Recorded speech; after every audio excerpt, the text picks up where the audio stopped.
હમણાં જે શ્લોક કીધો યદા યદા હિ ધર્મસ્ય ગ્લાનિર્ભવતિ ભારત કહ્યું ને, આ કોણ છે ઉપર તમે આની જોડે બીજું પણ સીધા રોહિત શર્માનું પણ લઈ ગયું છે. 2023 ની વર્લ્ડ કપની ફાઇનલ 19 નવેમ્બર અને 29 જુલાઈ 2 દિવસ આખા કોન્ટ્રાડિક્ટરી ડેઝ છે બંને. 19 નવેમ્બરના આગલા દિવસે 18 નવેમ્બરે પ્રેસ કોન્ફરન્સ થઈ. શું થયું? પ્રેસ કોન્ફરન્સ થઈ અને પેટ કમિન્સ એક જવાબ આપ્યો કે અમારો પ્રયત્ન રહેશે કે 140 કરોડ લોકોને શાંત કરી દેવા અને મેદાનમાં આવેલા 1,40,000 લોકોને શાંત કરી દઈશું. આવું પેટ કમિન્સ બોલ્યો હતો. ઇન્ડિયા 10 મેચ જીતી હતી. લીગ મેચમાં પણ ઇન્ડિયા ઓસ્ટ્રેલિયાને હરાવ્યું હતું. અને આવું પ્રેસ કોન્ફરન્સમાં એને કહેવું એક ગટ્સ જોઈએ. એટલા માટે હું ઘણી વખત કહું છું ઓસ્ટ્રેલિયન એટીટ્યુડ. એને કહ્યું કરી બતાવ્યું, કહ્યું અને કરી બતાવ્યું. અને એ ઓસ્ટ્રેલિયાએ મોટું બ્લન્ડર કર્યું. T20 વર્લ્ડ કપમાં આને કેપ્ટનશીપ પર હટાવી દીધું. મિચેલ માર્શને કેપ્ટન બનાવ્યો અને એનું પરિણામ બીજો લીડર તૈયાર થયો. પહેલા વર્લ્ડ કપમાં એક એક્સ્ટ્રા ઓર્ડિનરી કેચના કારણે રોહિત શર્મા આઉટ થઈ ગયો, પણ એ રોહિત શર્મા એવો લીડર કે જેને પોતાને એક બદલો લેવો હતો, કે જે તક મળી અને ઓસ્ટ્રેલિયાને વર્લ્ડ કપમાં એવું કહેવાય છે કે જો તમે ઓસ્ટ્રેલિયાને હરાવો તો તમારા હાથમાં વર્લ્ડ કપ આવે. કોને હરાવો તો? ઓસ્ટ્રેલિયાને. એ પીળા કપડાવાળાને હરાવવા જ પડે. આ કડવું સત્ય છે. તો જ તમારા હાથમાં વર્લ્ડ કપ આવે. અને જ્યારે ઓસ્ટ્રેલિયા સામે T20 વર્લ્ડ કપમાં મેચ આવી, એ જ રોહિત શર્માએ એવા ધોયા ને તેમને 7 જન્મો સુધી યાદ રહેશે. That is leadership. અને એટલા માટે યદા યદા હિ ધર્મસ્ય ગ્લાનિર્ભવતિ ભારત અભ્યુત્થાનમ ધર્મસ્ય તદાત્માનસ્ય ચાપ્યમ પરિત્રાણાય સાધુનાં વિનાશાય ચ દુષ્કૃતામ ધર્મ સંસ્થાપનાય સંભવમ યુગે યુગે. લીડરશિપ ચેલેન્જિંગ કન્ડિશનમાં જ મસ્ત થતી હોય છે. ખ્યાલ આવ્યો? બે એક્સ્ટ્રીમ કેસ મેં તમને કહ્યા.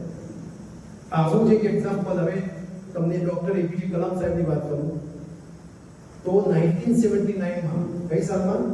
1979માં PSLV લોન્ચ કરવાનું. આપણે જાણીએ છીએ કે મંગળયાન લોન્ચ કરીએ કે કોઈ પણ મિશન લોન્ચ થાય પ્રાઇમ મિનિસ્ટર કેટલા ખુશ હોય છે, આખો દેશ કેટલો એક્સાઇટેડ હોય છે કે નથી હોતું? તો આ તો ઘણા બધા લોન્ચ થઈ ચૂક્યા છે.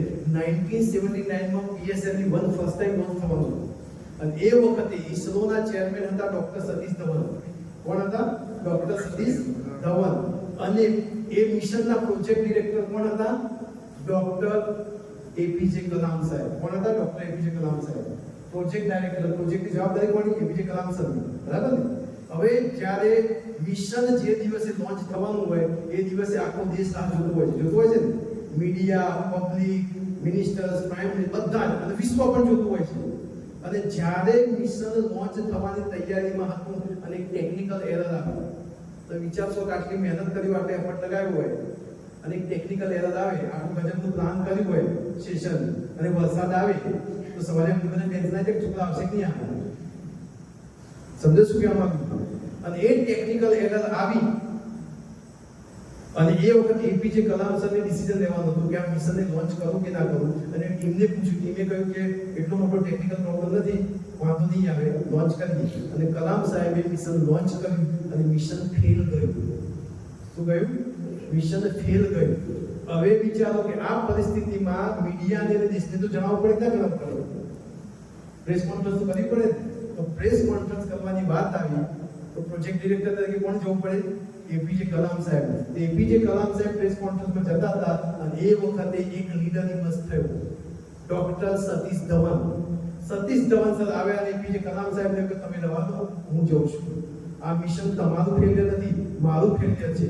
ઇસરોનો ચેરમેન હું છું, મારી જવાબદારી છે, હું લઈશ. અને પ્રેસ કોન્ફરન્સમાં ગયા અને આખા દેશની સામે સ્વીકાર્યું કે આ મિશન ફેલ ગયું છે અને એની તમામ જવાબદારી હું લઉં છું. પણ હું એટલું કમિટમેન્ટ આપું છું કે આ મિશન નેક્સ્ટ યર સફળતાપૂર્વક અમે લોન્ચ કરીશું. આ ગટ્સ જોઈએ ચેલેન્જિંગ કન્ડિશનમાં સ્વીકારવાનું.